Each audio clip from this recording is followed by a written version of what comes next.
Hello everyone, welcome to our YouTube channel iTech Analytics Solutions. You are watching the complete Power BI DAX series, that is from basic to advanced series. This is our 15th video and in this video you'll be learning about understanding the context in DAX. So let's go and understand what this context is all about in DAX. Context means it is the environment in which the formula is actually calculated or evaluated.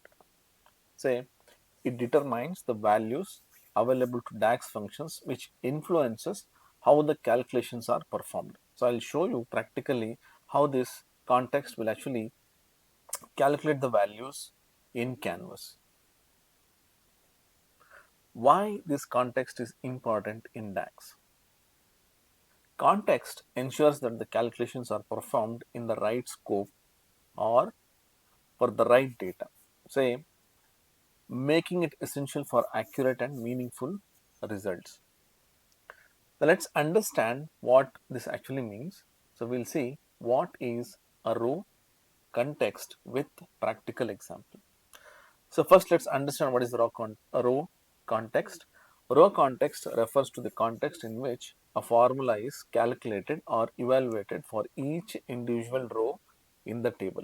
Let's go to Power BI window and here we'll see how this row context will work. Now we have almost 9,994 rows. So what we'll do is we'll try to calculate the sales and quantity. So if you want to calculate sales and quantity for each rows, so then we'll have to use new column.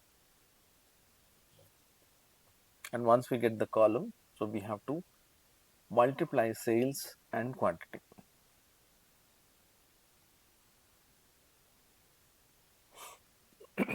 Now let me just type the column name.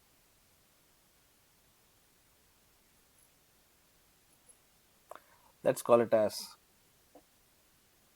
total sales equals sales multiplied by quantity. Now when I press enter, you can see the result will appear in each row. So this is called as row context. Alright, now let's understand about, say, filter context. So what is filter context? So filter context refers to the set of filters that are applied to the data model at the time of calculation. That means most of this filter context will be created, or say it is used in filters. That is, we have to write measures for this. Let's see how we can actually use this filter context. Then what we'll do is we'll go to this data tools. I'll create one measure, that is by using sum function, the aggregate function. So let me go here. I'll try to create one measure. Let's call it as total sales equals sum of sales. Close the bracket, say enter. Now you can see there is a measure which gets created. Now how to work on this? Let's go here to the canvas and let's take the table and we'll take region. For each region, we'll take total sales measure.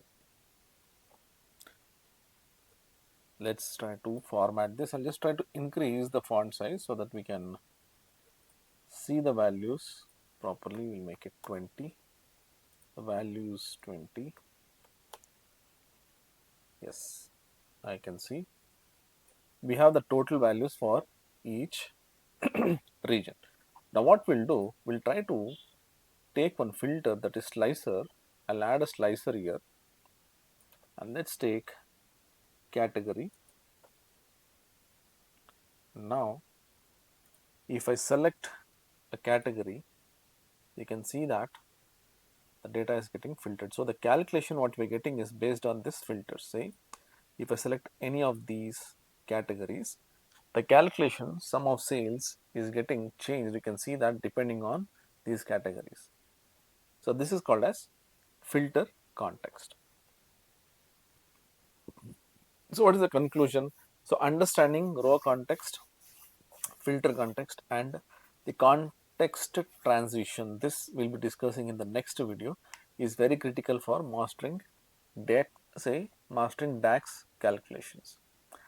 Context is the foundation of accurate DAX formulas and is key to building complex and dynamic models in Power BI. So in our next topic, we'll be discussing about implicit and explicit calculations. If anybody is actually looking for a better career in data analytics, please do contact us with the number given on screen, or you can also mail to us on the mail ID given here, and you can also visit our website www.itsinc.in. You get more information, and also there are many free courses which will help you in learning and gaining skills from our website. If you are first time visitor and if you're watching this video for the first time, please do follow us on our social media portal, YouTube, Instagram, Facebook, and LinkedIn. The link has been given in the description, so you can visit our social media portal and please do follow us. And I hope this video was helpful for you. If you like this video, please give a like, and if you have any suggestions, please give a comment, and please do share this video so that more other people will get benefited by this DAX series. Thank you for watching this video. I'll see you in the next video.